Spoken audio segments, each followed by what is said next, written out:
This is a problem on calculation of section modulus of the section and plastic moment capacity formula.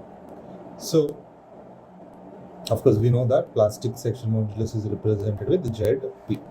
So, I told you that in the previous problem, ZP, plastic section modulus, can be obtained for the standard sections from the annexure H table from IS 800.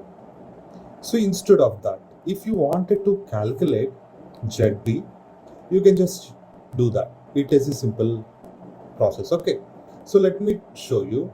So in this problem, we have to determine the plastic moment capacity and shape factor of I section in figure, and this section is ISMB 400 with root radius omitted, assume FI 250. So here we are trying to find out what is the plastic section modulus MP and the shape factor. So shape factor is very simple. That is the ratio between the section modulus, plastic section modulus and elastic section modulus. Okay, we will see that. So now I need to know what is MP, what is ZP, and what is shape factor. So let me do this. This is the I section which he has given, for which you have to write the equation for MP, ZP also. So you can get the other dimensions of ISMB 400 from the steel tables. So these are the dimensions. That is, overall depth is 400, width of the flange is 140, and web thickness is 8.9, and thickness of the flange is 16 mm. So now I need to find out these parameters. It's simple. So I am dividing this section. At this center because it is symmetric section, right? So you just no need to do this. I am a bit elongating this problem. Actually, this problem is a simple problem, but to make you understand, I am just doing it a little bit lengthy. So I have taken only the top section, and కిందది కూడా same to same ఉంటుంది కాబట్టి నేను ఇక్కడ మళ్ళీ దాని calculation చేయట్లేదు. Easy. Okay, so this shaded portion is area A1 and the dashed portion is A2. A1 is the web area, A2 is the flange area, right? So you can easily calculate what is the shaded area A1 and dashed area A2, right?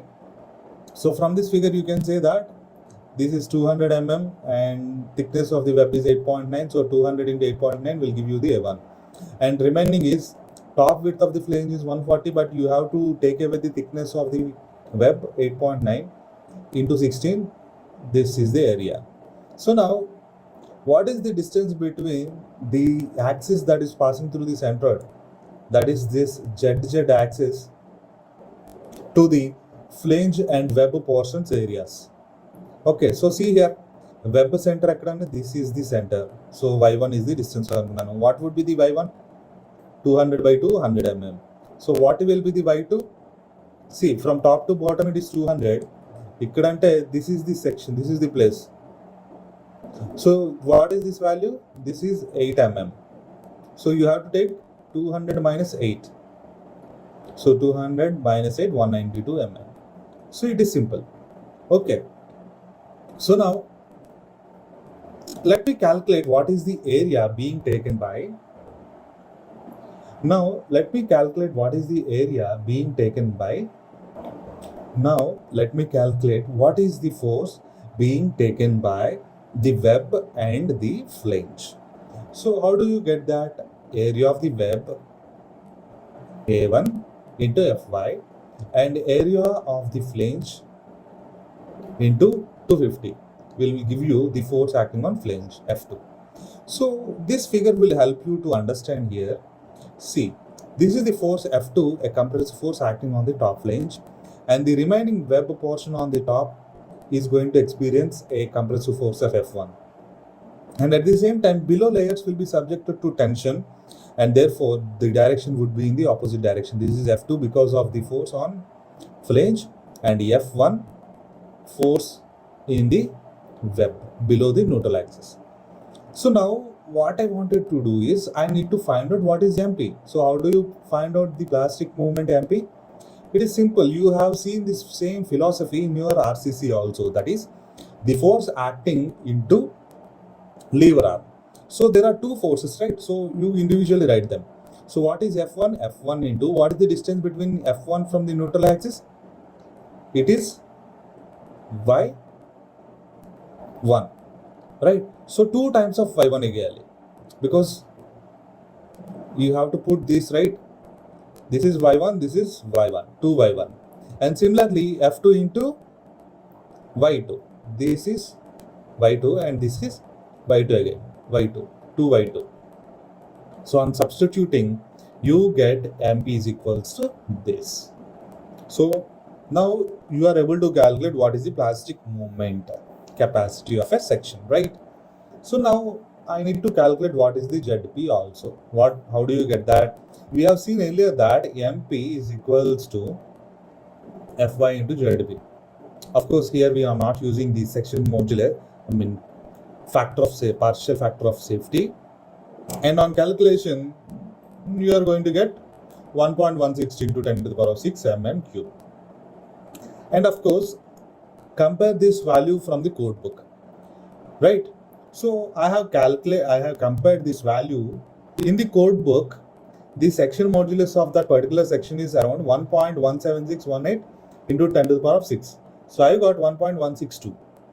There is a little difference, but almost same.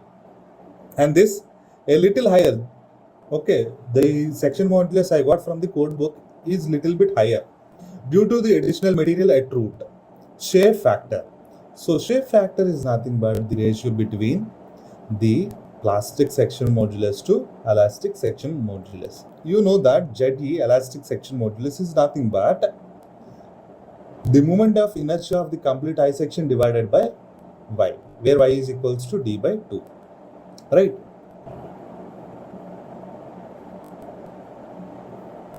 This is the ZZ. I can calculate the IZZ and divide it by 200. D by 2 will give you the section modulus, elastic section modulus.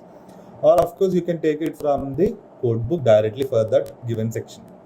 And shape factor is, yes, 1.1488.